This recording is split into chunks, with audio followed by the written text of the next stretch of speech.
There, welcome to my cha channel. So today, look what I got. If you're new to my channel, I do unboxing and food reviews in the car. I do a lot of daily harvest, so you may want to subscribe because you clicked on this video for a reason. I'm always honest and blunt. This is not sponsored. And so before I say anything, I do have a Patreon now, so if you want to support me in this channel, it would be greatly appreciated if you look into that. And I'll leave a link below the video to my Patreon. And I'll also leave another link below the video to all my daily harvest videos, because I've done a lot, I'm doing a lot, and I'll continue to do a lot. So yeah. So look below the video on all kinds of links. And so there'll probably be a link in the description of the video as well as the comments. But right now, reviewing this. It's the Daily Harvest. It's their new bake line. You bake this in the oven, put this in the microwave. And it's chickpea plus coconut curry. And I did bake this for 450. It says 22 to 27 minutes. Mine was closer to 27 minutes. And I did stir it like 3 times, okay? I wasn't crazy about the smell. I love, FYI, I love Indian food, okay? And I was not like the smell. But then I went outside to check them out, and I came back in, and then I smelled the house. I was like, okay, that smells pretty good. So it condenses a lot. If you want to see what it looks like, I'll either leave the picture on the thumbnail, what it looks like frozen before it is baked. Or you can also go to my Instagram, where I will also show a picture of what this looks like. Because it really condenses a lot when you bake it. Like it was more prettier in color and look like more. But this is what it looks like. It's really creamy looking.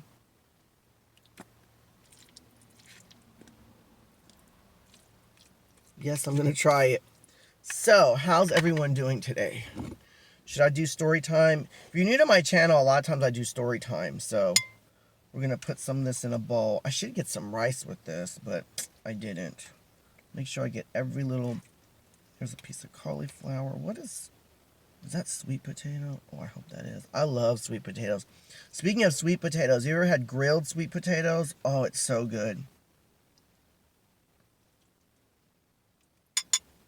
So good. I make fire roast or grilled artichokes, and a lot of times I'll make it with grilled sweet potatoes, and I use vegan mayonnaise. And I make like a garlic aioli with the vegan mayonnaise. I take like fresh garlic and lemon juice. And sometimes I use grilled or roasted garlic with the lemon juice with the garlic. Vegan mayonnaise, roasted or grilled garlic, lemon juice, and I make that. And then I add a couple drops of balsamic vinegar. And then I use it as a dip on the thin sliced sweet potato that I grill. Anyway, I'm sorry, I'm out of it today. Let me get a swig of water. Oh. It's wet here in Texas. It's been raining. It's supposed to be nicer today. I should have reviewed this yesterday. Tomorrow it's supposed to be nicer. I think I'm still sick because I got the Rona, the 19. Yeah, that thing. And it's just affected me. I think this has cashew butter and cream in it, does it? Yeah, it has cashew, and I believe it was coconut cream. But it looks really creamy. Can you hear that?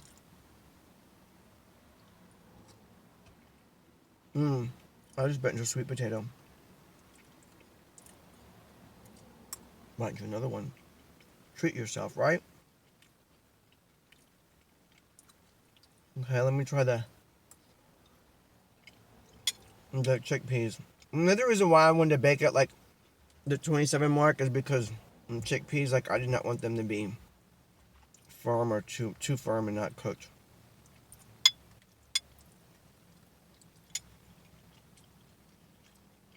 I wasn't crazy about the cauliflower in this. Good thing I don't see a whole lot.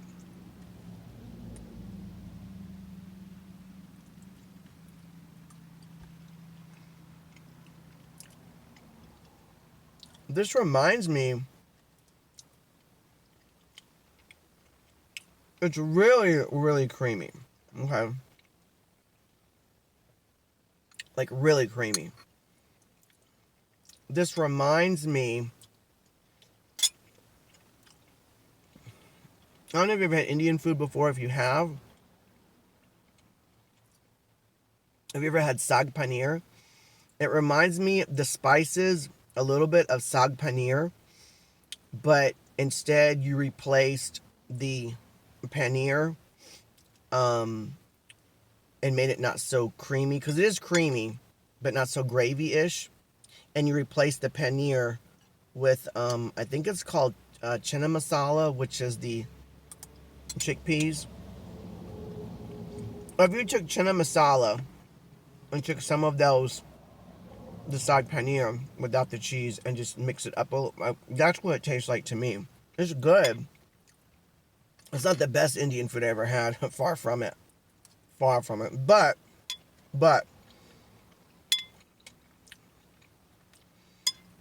it's creamy.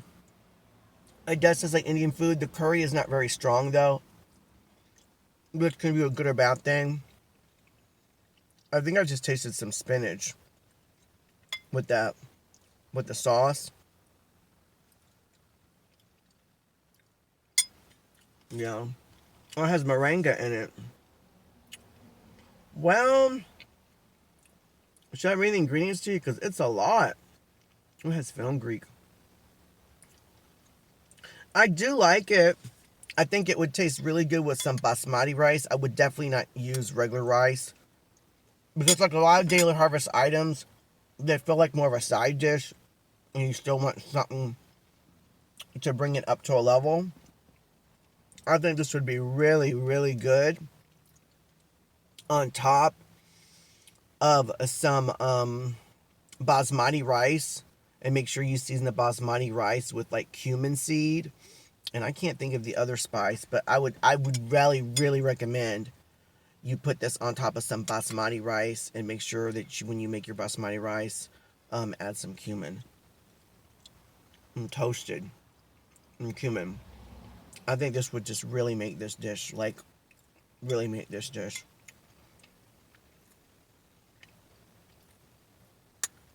I've never had, like, a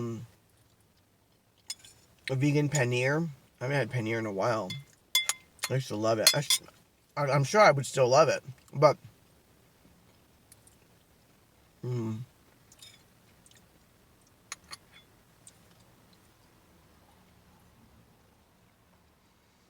The chickpeas make it hearty, but...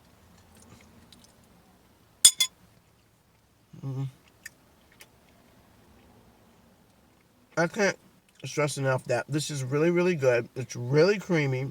It's not spicy or hot in any way. It's made me mildly warming. But would I get this again? Yeah. And I'd probably add some more cream. Like, if I make this again, I think I would add some frozen spinach. Not a lot, but just a little bit. Okay. I definitely put it on top of some basmati rice that's cooked with cumin seed. Some cilantro might be good on this, but I'm not 100% sure on that. It is good. It just needs that extra kick it up a notch. Like a lot of, like I said, Daily Harvest products, in my opinion, need it. It's really good.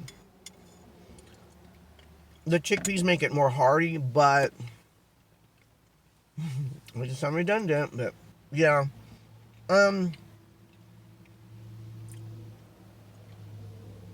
Although it's really, really creamy, I wish it was just a little bit more saucy, because you can see it's kind of like, not, I hate to say dried out, but stiff, whatever. But yeah, it's, let me try the peas. The green peas in this are really, really, really go good with this. I like it a lot. I think they should just make a little less on the chickpea, but I think that's the main, yeah, chickpea coconut curry. And again, this is what it looks like. It's not too earthy. Like I said, I mean, when I first smelt it coming from the oven, it did not smell very good. But when I walked outside, I got the mail, and I went back inside. I'm like, wow, the house smells really good. Does it taste like authentic Indian food? No, it doesn't taste like authentic, but it's pretty close. I've had African food before, only one time, and there's something about that reminds me just a little bit of African food. I had something in an African restaurant, and yeah, I don't know what it is though, but it's just it's reminding me of a flavor, even though I've only had it once. African food. I wish there was more sweet potatoes. Um, yeah, on a scale of 1 to 10, um, well, because I think I have one more. Yeah, I do. I have one more Daily Harvest bake to review, and I believe that's the plantain, and I have high hopes for that. I think that's probably going to be my favorite. But out of all, so you put that aside, all the other bakes that they have, this so far is my top favorite. So I can't say it's my favorite out of all the bakes because I haven't tried the plantain yet. But put the plantain aside, look at all the rest of their bakes that they have. This is my favorite one. And again, it's the chickpea plus coconut curry. But on a scale of 1 to 10, I'm probably going to give this a solid, because I did review the one the other day, and I did like it a lot, and I kind of gave it a high score, but I kind of wish I wouldn't have, because I like this one even better. And that was, what was that one? That had rice in it. I don't even remember now. I'm still getting over my, yeah. I give it a solid 8 out of 10. It's not the best thing. I'm not going to say, oh, it's just so great. No. There's FYI, there's a lot. I hate to say this. There's a lot of Daily Harvest products that I do not like. But there are a few out there that I like a lot. This is not one of them that I like a lot. But it's an 8. Would I buy it a lot? No. But would I buy it again? Yeah, most definitely I would buy it again. And excuse me, I think the sodium level might be high, but it doesn't taste salty. Yeah, 1,000 milligrams. And that's another thing. The serving is for one. You get quite a bit. I mean, I would not recommend, I guess if that's all you ate was this, maybe. But again, I can't stress enough that if you get this, do yourself a favor and make some basmati rice and put some cumin seed in it. Okay? But yeah, I don't know if I should do story time. Let me think. I'm gonna try to do story time. Only because I know some of my viewers have asked for story time, and I figure if you don't want to hear story time, you can just stop the video now, right? But for those that want to stay, I'm bad with dates, but it was at least 5 years ago. I had met this guy on a chat thing. It's like a chat. It was an app. It was a chat app, and we became pretty good friends over the chat. And he was complaining that his parents wasn't treating him right, even though he's an adult. It's like whatever. Like if your parents don't treat you right, you could always get your own place, right? But he was just saying, he doesn't have a car and he has depression, and I have depression too. And so I went like 2 towns over and in the country to go pick him up. He lived pretty far out in the country, actually. Not extremely far, but far enough, right? So I picked this guy up and I let him come stay with me in my home. And so, one thing I did like about him is he made me laugh, not like a lot, but, he did kind of help, pull up my depression. And I think I helped pull up his depression too. But, all I know is he stayed here for, I want to say like 2 weeks or so. And I noticed on my driver's license, because I had gotten a new driver's license, And I think I needed to do something, or a company needed my driver's license or something, and it wasn't valid because my driver's license didn't have my zip code on it, okay? And so I had to go to the DMV office, Department of Motor Vehicle, and I'm sorry if, like, I paused a little bit because I have to think, because this was like way over 5 years ago. Plus, I just got over the Rona 19, COVID.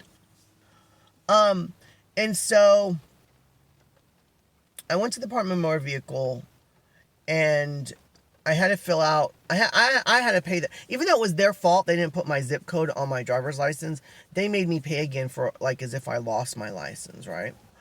And so I did all that, and I didn't think nothing of it. Right? And then so we came back home, and then eventually he was like, I think I need to go back to my mom and dad's house. And so I actually didn't go all the way back to his house. I only went to his house, I think, once. And now that I think about it, he was acting a little bit strange, but not like extremely strange. So anyway, let me tell you. So I met up with his mother in the two towns over, but not in the country. It was just still a good drive, right? And I met up with his mother, and he's in my car, and I dropped him off. And then I think it was just like maybe a few days later, I get a phone call from Target, the Target store, Target Corporation, right? And they're like, did you just apply? We're calling you because we showed that you just applied for a credit card with us. And I'm like, no, I didn't apply for a credit card. And they're like, yeah, well, you had a credit card with us, but it was shut down because of inactivity, because you didn't use it. I'm like, yeah, I guess I just don't go to Target that much. I was like, but again, why are you calling me? Like, what's going on, right? They're like, well, that's just it. When you had a credit card with us, you told us your mother's name was this. And we just got an application for a new credit card, but on the application, it shows the mother's name is this. That's not your mother's maiden name. I'm like, well, I didn't know. I didn't apply for a credit card. So I was like, well, what's the number on the application? This was done online, by the way. And I was like, what's the number on the application? And they were nice enough to give me the phone number. Well, after I got off the phone with Target, I went on my phone to call this number to say, who are you? How did you get my information? Why did you apply for a Target credit card? And I told Target, I was like, don't send that card out, And so when I put my number in, if you put a number in your phone and like to your friend, it's automatically going to populate. Like, let's say your friend's name is Tina, right? And then you put the number into Tina's number, it's just automatically going to populate Tina because it reads the number. So as I'm typing it in, it says his name, right? His name is Jason. So it populates his name, and I call him up. I'm like, Jason, I was like, I just got a phone call from Target saying that I applied for a credit card, which I didn't, and they screwed up on the mother's maiden name, whoever did this. I said, but they put the number as my number as your number. And that's another reason why Target called me too, is because they recognized, because they knew my old number. You see what I'm saying? Like when I actually had a Target Red card before it was shut down because I didn't use it, right? Not because I did something bad or whatever. So he was just like, F you. He just got like really, really like belligerent and aggressive and whatever over the phone. And I was like, what the hell? So I called up the police department. I live in a small town, and they're not very friendly, okay? Especially to people like me, if you know what I mean. Yeah. So it was an elderly guy, so nice. He comes over to the house, he takes the report, and I told him what had happened. He was like, well, did you give this guy information? I was like, I don't understand how did he knows my name, he knows my phone number, he knows my address. I was like, but how did he get my social security number? Well, he was like trying to probe me and question me, and he was like, asking me, he's like, would you ever like in a situation where like, and I was like, I figured it out. I was like, I was at the DMV office, because I remember him being right there. Like when I was filling out that application, right, for my driver's license, he was right there. And so I would imagine, to this day, I don't know, but I'm guessing that he has probably a photographic memory, because all he had to do was remember. Well, I guess he remembered my birthday too. My birthday and my social. Or maybe he wrote it down and I wasn't looking. I don't know. But that's what we think would happen. So they took the report, and the next thing I know is I'm getting all kinds of phone calls and things in the mail asking me if I'm applying for a credit card. Now keep in mind, Target knows my old number.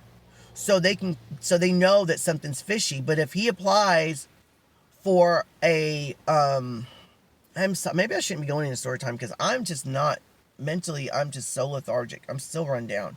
So if he applies for companies that I've never been with, they're not going to know. They're going to think that's my number, right? And anyway, so the police is not helping me. I have an investigator, and he was just like, there's nothing we can do unless you get those fraudulent applications. And Target would not give me the fraudulent application. And all these companies that would call me up, I'd be like, I need that application so I can give that to the police department so that they can see that there's applications that are going in my name for credit cards that I'm not. I was like, but we need evidence. You know, I'm just like, well, I just got a phone call. Well, who called you, right? So then these companies were telling me, they're like, well, just have the investigator call us. You know, this is the fraud department at so-and-so credit card. I would go down there and the investigator would never call. He would be like, I'm not calling them. I'm like, well, if you call them, they would tell you that an application was made in my name, and then you'll be able then, because you're the police, to get the application and then do the research, you know?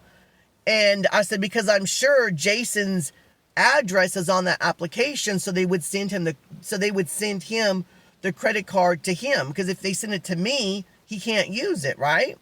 So I dealt with this one lady with this one bank, and I think it was a credit card too. Anyway, she felt bad for me. She goes, you know, your investigator is a total butthole, you know. He hasn't contacted me or nothing. So she called him. She was like, I left messages after messages, because I called her back like periodically and talked to her. She's like, you know what? He's never answered. He's never called me back. Like, I can never get a hold of him or nothing. So it was getting worse. Like, I was getting tons and tons of phone calls. I was getting stuff in the mail. And my credit report, they wouldn't freeze it. I asked all three credit reporting bureaus to freeze it, but they said we need the police report first to freeze it. Well, they didn't want to give me my police report because they were still working on it, right?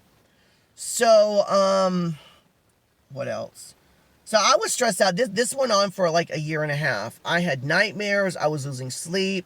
And my credit score was out. It's outstanding now, but at the time it was outstanding. And my credit score was like almost 800, like 798. And it just, he made it drop. Like, he would apply for like a Dillard's credit card like 20 times a day. That is like how aggressive. And I got my credit report, and it was like Dillard's, Chase Bank. So one of the things also happened is I have a Capital One. I have two Capital One credit cards. Well, I opened up my Capital One app, and it had 3 on there. And I'm like, 3? I only have 2 accounts. So I called up Capital One, and they're like, well, we just want to congratulate you, sir, on your new credit card, blah, blah. I'm like, hold up. I'm like, I only have 2 credit cards with you. I said, I've been the victim of identity theft. I was like, and I got approved for like a really high, I mean extremely high limit. So he must have lied and said that I make like an insane amount of money or whatever at some job or something. I don't know. I found out later though, because I did get a hold of some applications. He was putting my name and that I work for a maid cleaning company, or that I'm the owner of a maid cleaning company. And he was putting his address, and he was putting the application that I filled it out and put my name, but underneath there it would say, do you want to add someone onto your account? Like, you know how like in a parent says, I'm the main account holder, but I'll actually get another card for my son or for my spouse or my best friend or whatever, which I wouldn't recommend doing that. That's what he was doing. So he'd be getting 2 cards to his address, one in my name and one in his. Well, he would discard mine. He can't use, why use it? And then he would use mine. But the thing is, he never got a credit card, because every time someone called me, I said, don't send those out. And the Capital One had already been sent out. And I'm like, you better like close down an account. Looking back on it, I wish I would have never did that, because he would have gotten that credit card and he would have maxed it out, and then now he'd be in prison, still in prison, for like grand theft, I believe it was called. But I kept catching it. That's why I didn't get no sleep. And this happened for a year and a half. And the police wasn't working for me.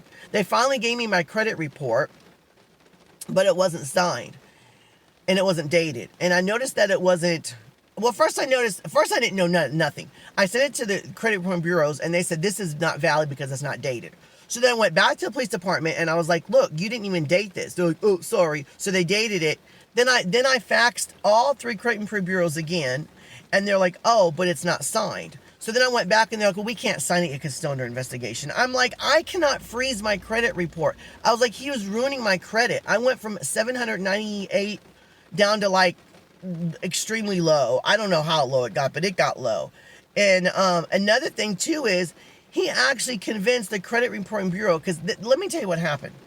I called the credit reporting bureau and I got a voicemail, and it said your credit report mailed to this address should be still coming in, blah blah blah blah blah. So I got a hold of customer service. I was like, what? I was like, I tried to get a hold of you. I said, but I got a little message saying that my credit report has already been sent out to this address. I was like, you know, that address that you're sending to is the address to the person who stole my identity. I was like, how did you even let this happen? I was like, how did you allow him to call in or go online, pretend to be me, and get my credit report? I mean, it's bad enough he knows my information. It's bad enough he's applying for all this. I said, but now he knows what my credit report's going to look like. He knows all my credit cards, everything, right? Because I have quite a few credit cards, and I'm very responsive with them. That's why I have, good credit. And at my age, it took me a long time to build that, And they're just like, well, it's too late. Like, we can't stop the printer or whatever. Like, it goes through the computer, and then this printer, and then the people in the mailroom, whatever. Either way, they couldn't stop it. I was like, so he's going to keep my credit report. I was like, seriously? Like, you let this happen?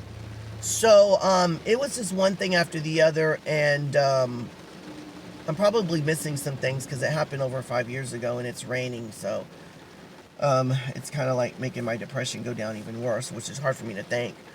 But, so I went to the DEA or DA office. I can't even say it now. DEA office. Anyway, I went there several times because my investigator wasn't doing his job, and I was like, y'all need to get him. I was like, he's ruining my life. And I was like, and y'all need to get me my police report so I can put a freeze. I was like, he is literally ruining my credit, ruining everything, right? So, they didn't really do anything, and it got so bad that I went down there and I started to scream and holler. They had security come, and I was like, F you. I had enough. I was like, I'm tired of this. I was like, it got so bad. Let me tell you what happened. I went online to pay my electric bill, and it said I have 2 electric bills. One at this address that I live, and another address billed to me. I even told that investigator, I said, evidently Jason has probably shacked up and living with some people and probably convinced them that, hey, I'll pay the electric bill. And then with my personal information, my social security number and everything, he applied for TXU. Well, I already have TXU. So it's just going to go on my existing account, and now I have 2 bills. I said, why can't you or someone else go to that address? He's probably there, and you could arrest him. How do you know he's there, I was going to say my last name, Mr. So-and-so, to me. And he was like he was trying to like make out like I did it, like I was behind it. I'm like, you're not doing the work. You're not making phone calls. You're not doing nothing. I'm the one who's gathering all this evidence. I would be going to the police department sometimes every single day.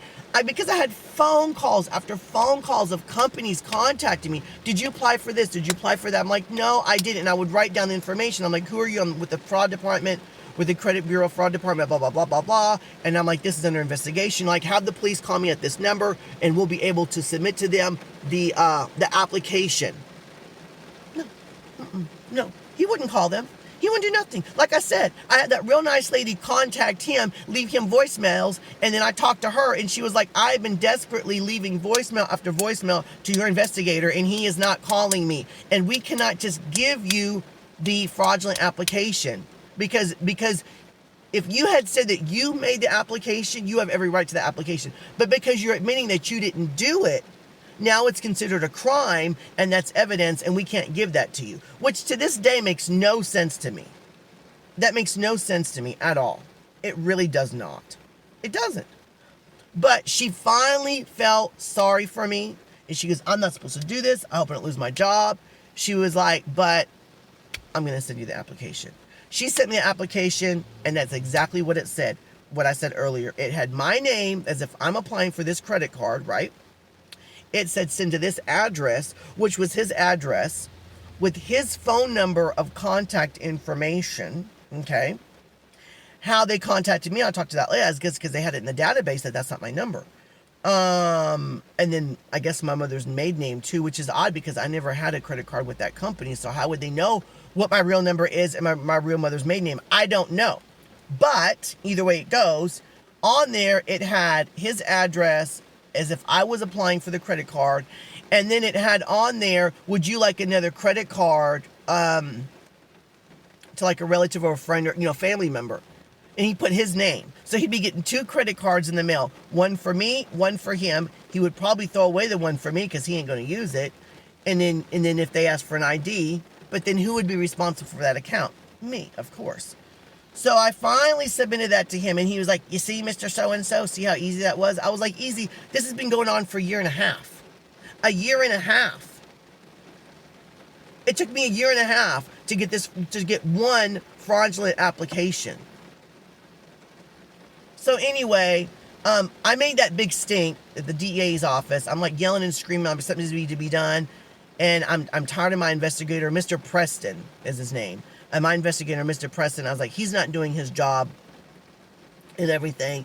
And then so the very next day, the DA's office called me and said, we have Jason in custody. I'm like, well, good. Well, then it gets better, but not for me.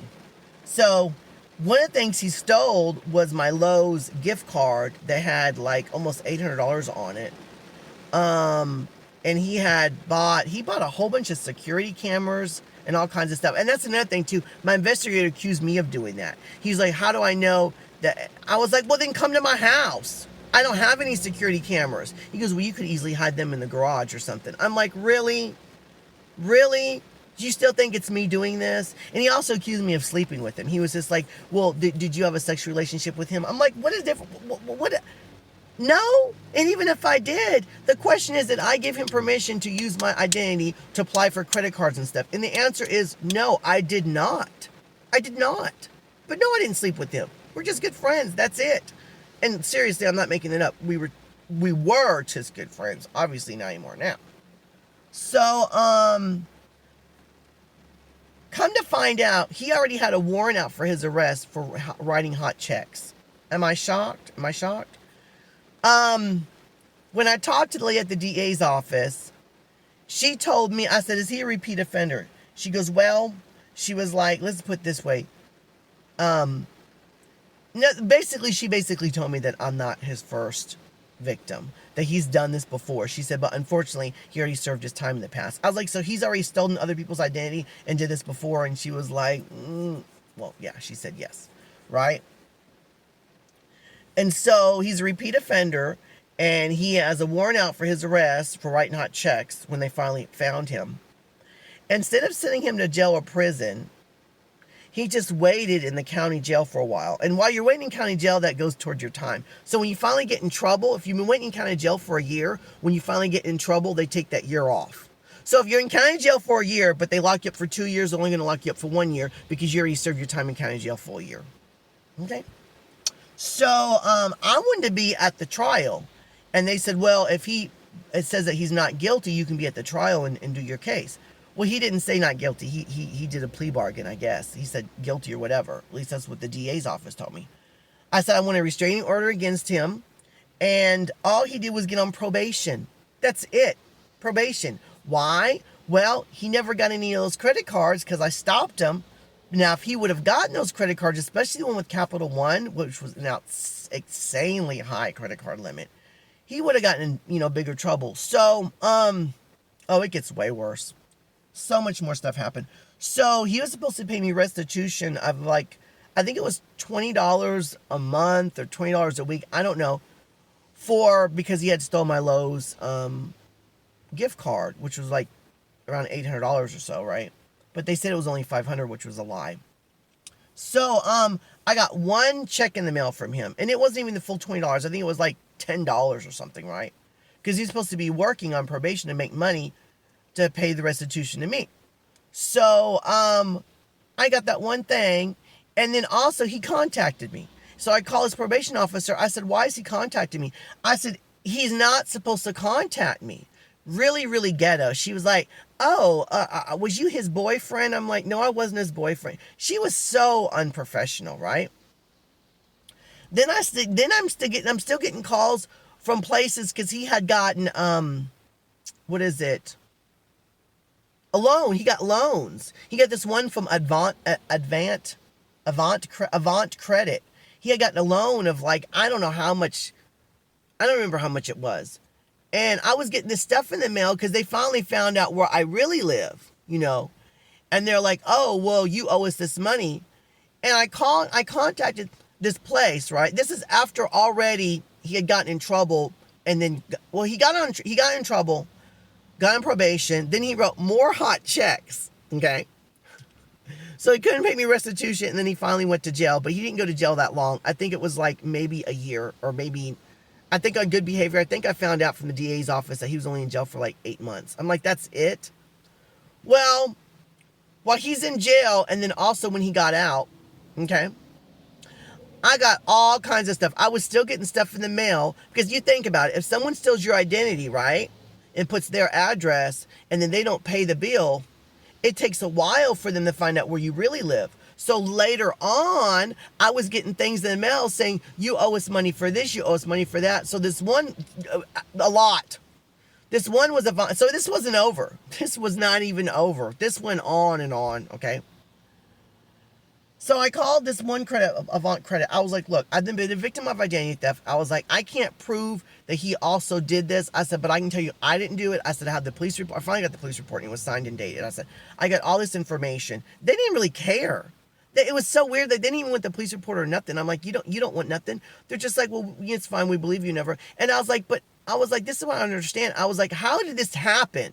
They're like, well, a person, okay, went online and used your information, okay, and because you have outstanding credit, got a loan in your name. I was like, right, but if you wrote him a check, how is he going to cash a check? And they're like, no. All we ask is for an online checking account to deposit the money into. We don't send a check. I'm like, wait a minute.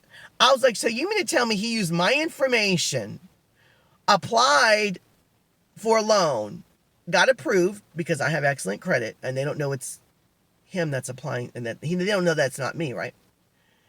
And then it says, congratulations, Mr. So-and-so, you got approved, which is to me, but he's seeing it because I'm not applying for it. What checking account would you like this money deposited in? And then he gives his checking account, and you don't check on that to make sure that's not mine. And they said, by law, we cannot find out. We can't, that's information that we can't find out. We just assume that was your checking account. I'm like, you going to go after him? Are you going to go after him? Because he needs to go back to jail. No, no, not at all. Then it got really worse. Then I got a thing in the mail from Sprint. Oh boy, this is getting long. I got a thing in the mail from Sprint. Oh, this is so stressful. I got a thing in the mail from Sprint because he got a Galaxy whatever phone.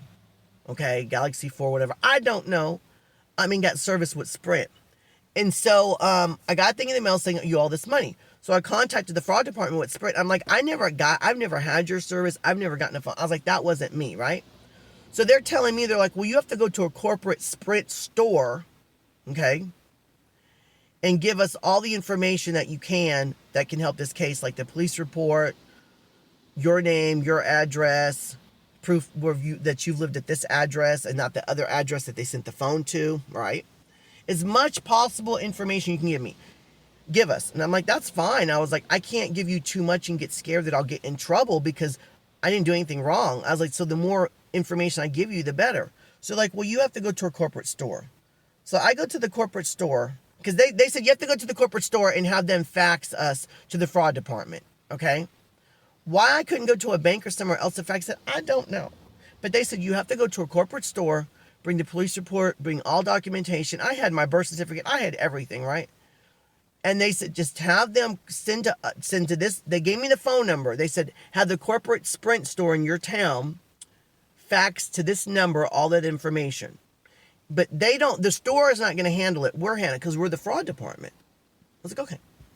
So I go to the Sprint store and they don't believe me. They're like, well, we think you're trying to pull a fast one. I'm like, what are you talking about? I was like, I'm not trying to prove to you I'm innocent or guilty. I'm just up here to give you this paperwork and all you have to do is fax it to the fraud department. Whether I'm pulling a fast one or whatever, that's between me and the fraud department. You're not making that determination. Okay? The fraud department is not asking you to go over my documents. I'm just here for you to fax my documents.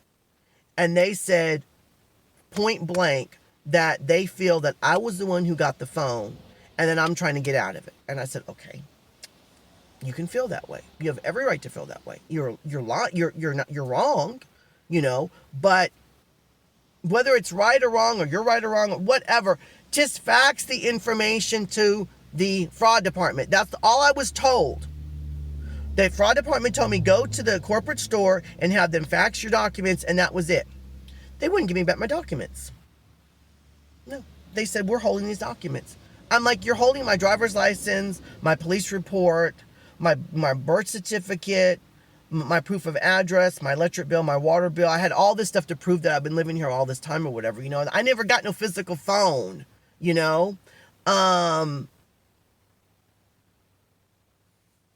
So I called the police. I said, well, I'm going to call the police on y'all. And they're like, why are you going to call the police? I was like, because you have my stuff. I was like, you expect me to go home and leave my driver's license and my birth certificate? I think I even had my passport. I'm like, and you won't give me back my stuff? I was like, you're accusing me of stealing when I didn't do anything. You're stealing. So the police came and they said, you need to get out of the store. This is private property. And the police is like, you kind of have to get out. I was like, they got my stuff. So I'm sitting out there outside. And the police comes out there. I was like, can you please give me my shit? He goes, well, they think that you are not Mr. So-and-so. I'm like, I was like, you want to call up all my friends? I was like, you want to go to the police department? I was like, the police department knows I was like, what is going on here? I said, I don't care what you think. I don't care what they think. Just fax the shit over to the fraud department of Sprint and they will make the determination and run the investigation. It is not their job. It's not pressure on them to do an investigation. All they had to do was fax the paperwork. That is it. He's like, I believe you are who you say you are. I'm like, thank God. Now he came, now that's another thing. This Sprint corporate store was in the next town over. So the police came from that store. I said, call the town that I live in and contact the police report is here. They will tell you I've been a victim of identity. This is an ongoing thing. He looks at the date and he was like, well, this happened so and so long ago. I was like, I didn't get this information from Sprint. You don't realize he got this shit in my name. They sent him a physical cell phone to a different address. It took over a year for them to find out where I really live, then send me the bill. I mean, you can't put two and two together. It's not like I waited, right? So I went back to the police in my town and said, it ain't over yet. They're like, well, we'd have to run another investigation and we'd have to prove that he also did this as well. And I'm just like, oh my, nobody wants to help me. So anyway, at the Sprint corporate store, the police finally got my paperwork and he handed it to me. And I was like, did they fax it? He goes, I think they did. I was like, I could press charges against them for theft, for holding documentation. I was like, did you explain to them that you don't think that I'm doing anything wrong? Like, why would, I was like, and even if I am, I called the police on my... Why would I call the police?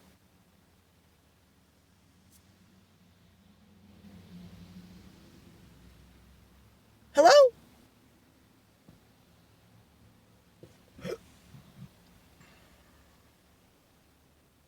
And then after that, I still got more stuff. I got still... companies would contact me via the mail.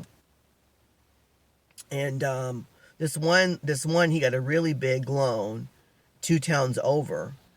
And that lady was so trashy. She was like, you must have really good credit. Was you dating him and this and that? Almost like his probation officer, the way she talked to me. I'm just like, you are so unprofessional. I was like, ma'am, I've been the victim of identity theft. I was like, could you be a little bit more professional than this? Seriously? But that, I don't want to get into that. I don't even want to get into that. There's so many people out there that I hate to say this. I really hate to say this. But they don't deserve the job that they have. They don't. They don't.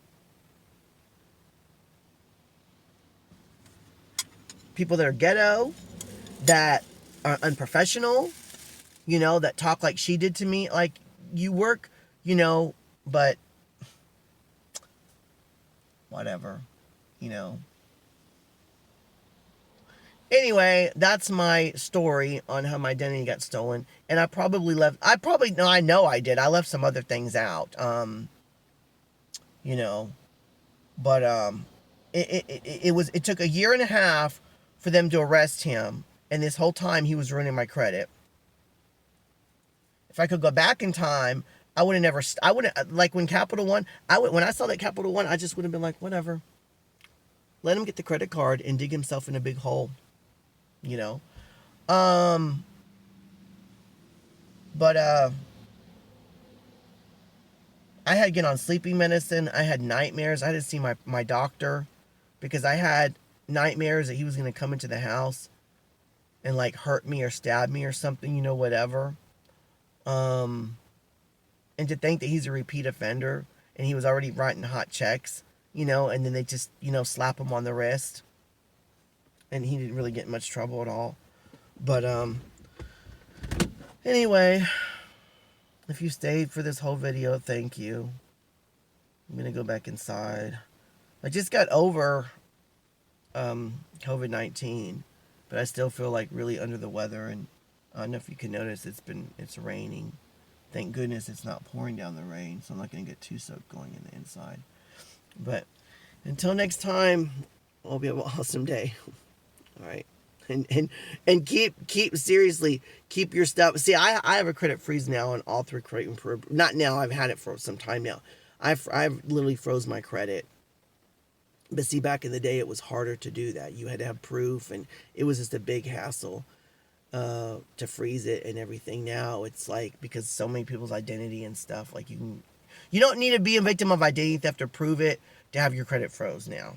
It's a bitch though to have to unfreeze it when you want to apply for something, and that you have to jump through hoops with that. But what alternative do I have? Like, he's still my identity. He could have sold or given my prudent information, like my social security number, etc., to other people, either sold it or given it away. I'm sure my stuff's probably... Well, I already know my stuff's on the dark web because I got a thing from my Discover's card saying that we found your social security number on the dark web, and I'm like... So, yeah. I think they need to implement more stronger things. Like, I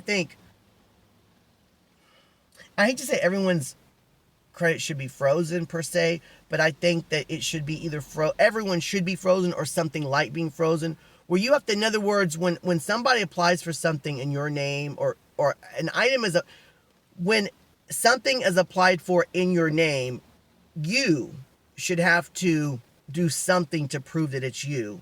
And just to put a number, your social, like the water company and electric company has your social. Do you know how easy it is for your stuff to be out there? Like, it's really sad, but that's the world we live in, So, or maybe they should give you like a social, but a special number that you give. You don't give your social anymore. You give a special number that's tied to that social, and you can change that number anytime you want.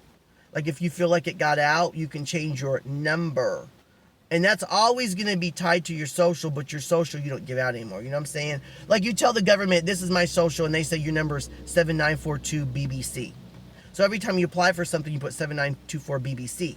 But at any time you feel like that number has been compromised, then they delete that number and then give you Z1429. And then you use that on an application. You see what I'm saying? But only the company knows that that goes to your social security number to check your credit. That's what I think should happen. But that's just my opinion. Until next time, have an awesome day. Try to. I will. Bye-bye.